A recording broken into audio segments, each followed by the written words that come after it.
Hello students, I am Nagin Pratap Singh, your geography teacher. You are all welcome in today's online classes. Today I am going to start the new topic, that is India and the world. What is the relation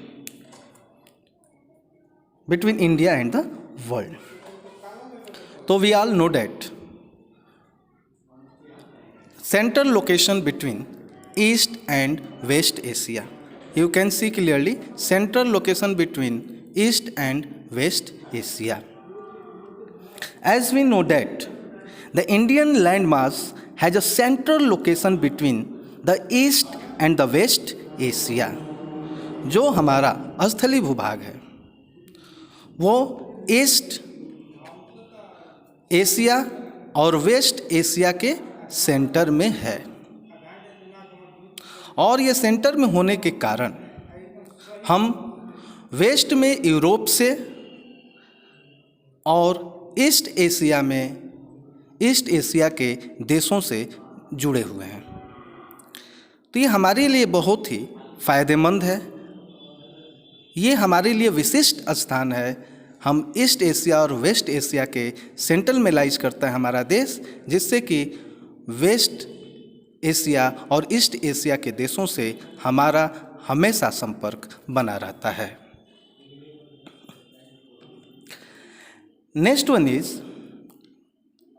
कि जैसा हम जानते हैं कि डेक्कन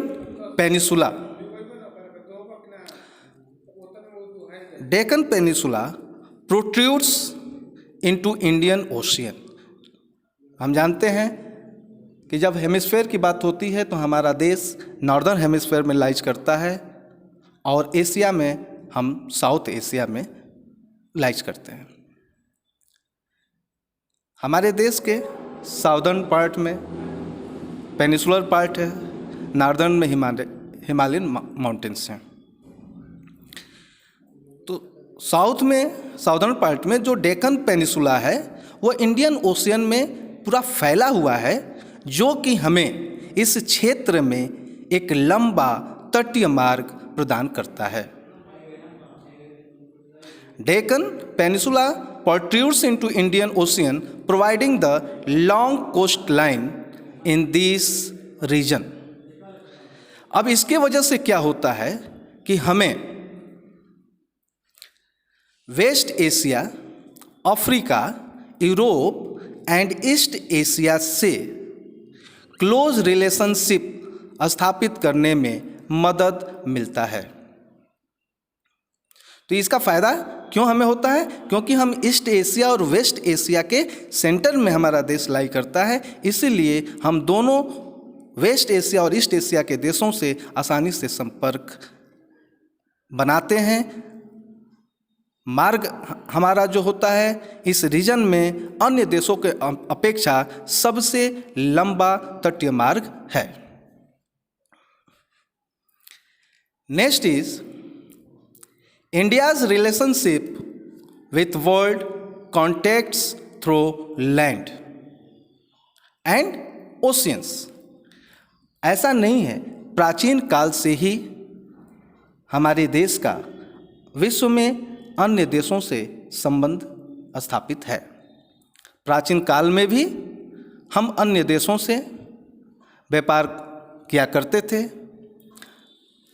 आयात निर्यात किया करते थे, लेकिन उस समय जल मार्ग नहीं था, उस समय केवल स्थल मार्ग था। तो स्थल मार्ग नॉर्दर्न पार्ट में मिलता था। जैसे देखिए यहाँ ये दो पहाड़ है, पासेज का मतलब क्या होता है? देखिए जैसे एक ये पहाड़ हो गया और एक ये पहाड़ हो गया, दोनों के बीच में ये जो खाली जगह होता था इसी को पासेज बोला जाता था, और इसी से होकर हम अपने देश से होते हुए दूसरे देशों तक हम पहुंचते थे। एक अपने देश से दूसरे देश में आने जाने के लिए यही पासेज का हम इस्तेमाल करते थे, क्योंकि उस समय हमारे पास कोस्ट लाइन नहीं था, तटीय मार्ग नहीं था, यानी तटीय मार्ग की व्यवस्था नहीं थी। उस मार्ग की खोज अभी तक नहीं हुई थी, या उस तरह की हमारे पास व्यवस्था नहीं थी। नेक्स्ट जो है, तो केवल हम आते ही जाते नहीं थे, केवल आयात निर्यात वस्तुओं का ही नहीं होता था, बल्कि these routes have contributed in exchange of ideas and commodities. जब हम एक देश से दूसरे देश में आते जाते हैं तो हम अपने विचारों को वहाँ रखते हैं, उनके विचारों को हम अपनाते हैं, हमारे विचारों को वो अपनाते हैं। जो उनकी अच्छी सभ्यता है उससे हम सीखते हैं, हमारी अच्छी सभ्यता संस्कारों को वो सीखते हैं। हम ज्ञान भी एक्सचेंज करते हैं, हम एब्रॉड जाके पढ़ते हैं, बाहर वाले लोग हमारे यहाँ आके पढ़ते हैं, तो शिक्षा का, संस्कृति का, सभ्यता का, वस्तु का आदान प्रदान किया जाता है। जो भी संस्कृति हमारी है, देखते हैं विदेशों से लोग आते हैं और हमारे यहाँ की संस्कृति को सीखते हैं, समझते हैं और बहुत लोग धारण भी करते हैं। ठीक इसी तरह से नेक्स्ट जो पॉइंट है, जब तक हमारे पास इसकी व्यवस्था नहीं थी, ओशियन मार्ग की, कोस्ट लाइन की, तटीय मार्ग की जब तक हमारे पास व्यवस्था नहीं थी, हम पासेस के थ्रू यानी स्थल मार्ग से ही आयात निर्यात करते थे। लेकिन 1869 में जब स्वेज कैनाल खोला गया, तो स्वेज कैनाल खोलने की वजह से जो इंडिया और यूरोप के बीच की दूरी थी, लगभग उसमें 7000 किलोमीटर कम हुई। सपोज मान लीजिए कि जब तक स्वेज कैनाल नहीं खोला गया था 1869 से पहले, उस समय तक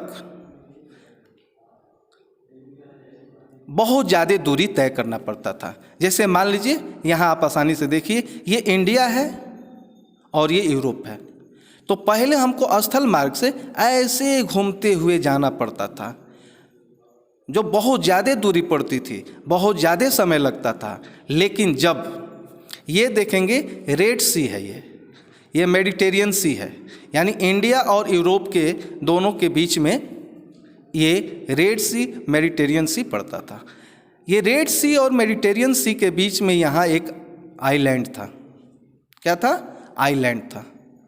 अब इस से रेड सी और मेडिटेरियन सी को जोड़ने के लिए इस आइलैंड में यहाँ एक कैनाल बनाया गया, जिससे कि हम आसानी से ओशियन रूट से, वाटर रूट से हम सीधे रेड सी से होते हुए मेडिटेरियन सी तक पहुंच सके। तो ये केवल स्वेज कैनाल जो है, ये रेड सी और मेडिटेरियन सी को जोड़ने के लिए 1869 में बनाया गया था। और जब ये मार्ग खुल गया, तब सीधे हम यहाँ से, ये जो हमारा स्थान है, यहाँ से सीधे ऐसे हम ऐसे जाके यहाँ यूरोप पहुँच गए। और इसके पहले क्या था, हमको ये पूरा घूम के जाना पड़ता था।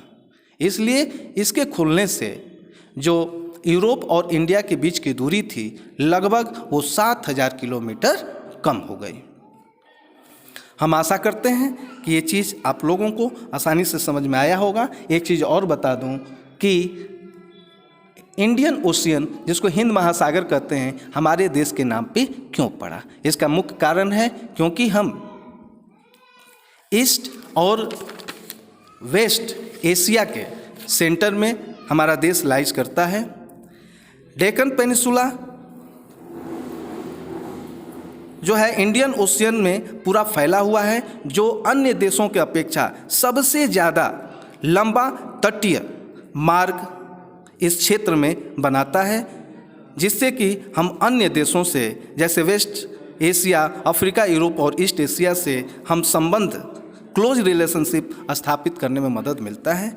यही कारण है कि इस ओशियन का नाम हमारे देश के नाम पे हिंद महासागर यानी इंडियन ओशियन पड़ा।